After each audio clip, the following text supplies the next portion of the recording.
Sa labing wahing kalambuan, gipahibaw karon sa Malacañang ang pagpatuman sa laing travel ban batok sa Gyeongsang Province dito sa South Korea nunod sa daghang kaso sa COVID-19 sa maong nasod. Karon pa lang mga travel agency o mga pambot operators na balaka na sa posibleng epekto nini. Siluan Mirondina sa report. Init ang panahon karong adlaw ug perfect usab alang unta sa mga mag-island hopping. Apan dinhi sa barangay Punta Engaño, daghang mga motorbangka ang walay mga bookings karong adlaw.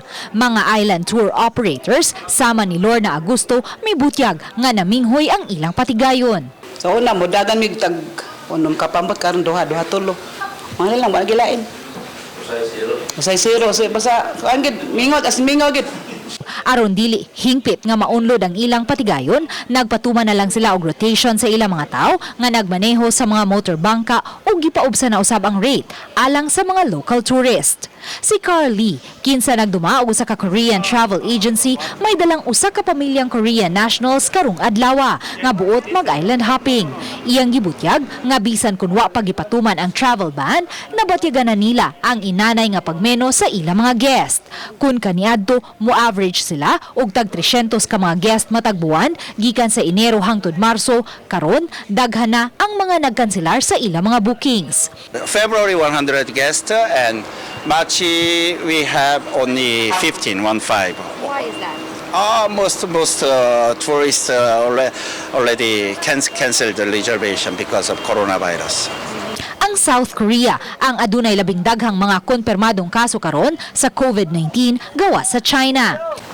Sa pagkakaroon, ang mga Korean nationals na lang ang sagad nga mga guests sa mga island hopping tours dinhi sa dakbayan sa Lapu-Lapu. Apanunod sa padayong hulga sa coronavirus, inanay usab nga nabatyagan ang pagkibhang sa ilang gidaghanon. Ang marag 50-50 na tana. 50 nya 30 ang Pinoy, 20 ang uwang ang insect. Koreano gami nabuhi. Gikan sa 15 years na din Koreano ginabuhi na mo. Delikado tani. Delikado gino. Mga giwa na gid. Asa ta ngap ka pa nag makaon. I think all Korean tour agencies don't have guests, and some agency went to the Korea and temporary cruise company.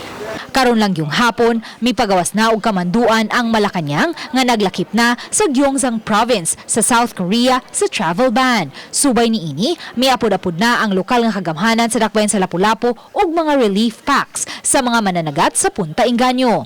Giangkon sa mayor ang kadako sa epekto niini sa turismo tungod kay ang mga Korean nationals ang labing daghang turista karon sa dakbayan. Medyo mingaw na gyud, no?